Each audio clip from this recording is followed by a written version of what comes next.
बहुत पुरानी बात है। गांव के एक छोटे से घर में चंदा अपनी माँ के साथ रहती थी। घर के चारों ओर हरियाली फैली हुई थी और गांव का जीवन बहुत ही शांत था। चंदा हल्के पीले रंग की फ्रॉक पहने अपनी माँ की मदद कर रही थी, जो आंगन में चूल्हे पर खाना बना रही थी। आसमान में हल्की धूप फैली थी और चंदा आसमान की ओर देखकर मुस्कुरा रही थी। एक रात जब चंदा आसमान में टिमटिमाते तारों को देख रही थी, अचानक आसमान में एक चमचमाता दरवाजा खुला। दरवाजा नीली और सुनहरी रोशनी से जगमगा रहा था। चंदा की आंखें उस जादुई दरवाजे पर टिक गई और बिना सोचे समझे वह उसकी ओर बढ़ी और दरवाजे के अंदर चली गई। जैसे ही चंदा दरवाजे से गुजरी, वह परीलोक में पहुंच गई। यह एक अद्भुत जगह थी, जहां आसमान गुलाबी और सुनहरे रंग में रंगा हुआ था।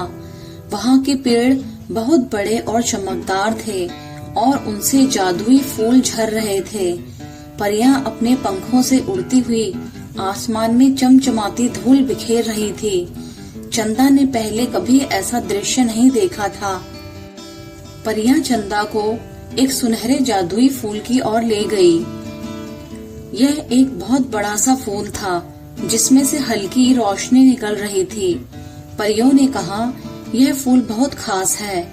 इसे वही लोग छू सकते हैं जिनका दिल साफ होता है। चंदा ने धीरे धीरे उस फूल की ओर हाथ बढ़ाया और जैसे ही उसने उसे छुआ, फूल चमकने लगा।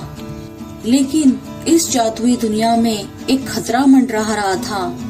परीलोक के अंधेरे हिस्से में बुरी जादूगरनी तारा अपनी काली गुफा में बैठी हुई थी। उसके लंबे काले बाल और लाल चमचमाती आंखें थी और उसके हाथ में एक जादुई छड़ी थी, जिससे काले बादल निकल रहे थे। चंदा परियों से बात कर ही रही थी कि उसी समय तारा उसके सामने आ गई। तारा और चंदा का आमना सामना हुआ।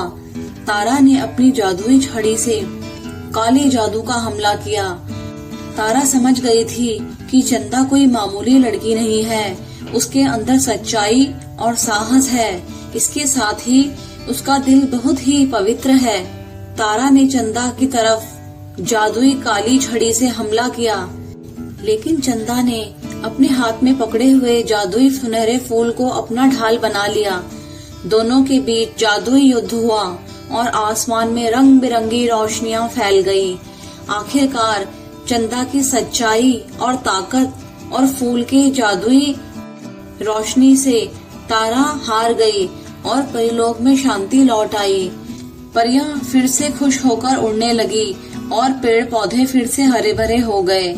रानी परी ने चंदा को कहा, चंदा, जो तुम्हारा दिल हो वह मांग लो। धन, दौलत, शोहरत, तुम्हें जो कुछ चाहिए हम तुम्हें वो देंगे। पर चंदा ने परी से कहा कि रानी परी, मुझे वह वस्तु दीजिए जिससे पूरे गांव का भला हो। रानी परी मुस्कुराई और चंदा की मासूमियत से खुश हुई। रानी ने चंदा को आरोग्य पत्ता नाम की एक जादुई पत्ती दी। उसने कहा, यह पत्ती किसी भी बीमारी को ठीक कर सकती है। इसे अपने साथ ले जाओ और इसे अपनी माँ और गांव के लोगों के लिए उपयोग करो। चंदा ने वह पत्ती ली और रानी का धन्यवाद किया। इसके बाद चंदा गांव लौट आई। जब चंदा घर पहुंची तो उसने देखा कि उसकी माँ बीमार पड़ी है। गांव के लोग भी परेशान थे क्योंकि उनकी फसलें सूख गई थी। चंदा ने तुरंत आरोग्य पत्ता से चाय बनाकर अपनी माँ को पिलाई। जैसे ही उसकी माँ ने चाय पी, उनका स्वास्थ्य तेजी से ठीक होने लगा। वह मुस्कुराते हुए उठ बैठी और चंदा को गले लगाया। चंदा ने उस जादुई पत्ते से पूरे गांव की मदद करने की कोशिश की। उसने एक टुकड़ा गांव की फसल में लगाया और देखते ही देखते सूखी फसलें हरी भरी हो गई। गांव के लोग खुश होकर चंदा का धन्यवाद करने लगे। इस तरह चंदा ने न सिर्फ परीलोक को जादूगरनी से बचाया, बल्कि अपनी माँ और गांव को भी नया जीवन दिया। उसकी बहादुरी और प्यार की कहानी गांव में हमेशा के लिए अमर हो गई।